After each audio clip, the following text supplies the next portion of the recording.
been asked to talk about a particular case that I was working with, that I have worked with in the past.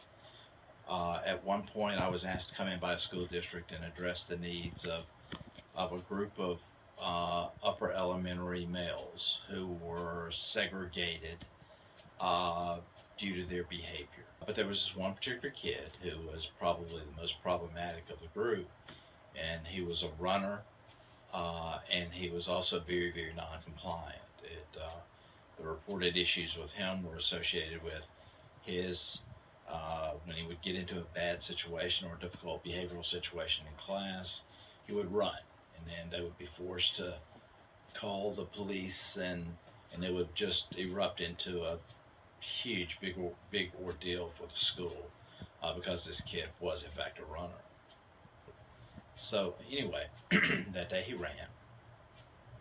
We didn't chase after him, and it was interesting because when he hit the door, when he ran, I simply went to the door, and the other kids were kind of amazed because I simply went to the door, as was the teacher who was in on all of the discussions.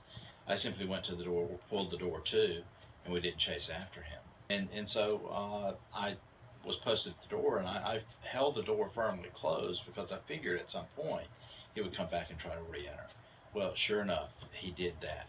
And when I felt the tug on the door, I opened the door, peeked my head out, and said, "May I help you?" to the same little boy. I said, "May I help you?" He said, he said, "I want to come back into class." I said, "Well, you can't come into class until you knock 3 times."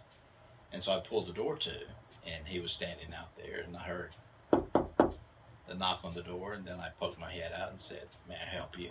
He said, "I'd like to come back into class." I said, "Fine, come on back in." Invited him back in, and we made little, we made we paid very little attention to that episode, but he never ran again.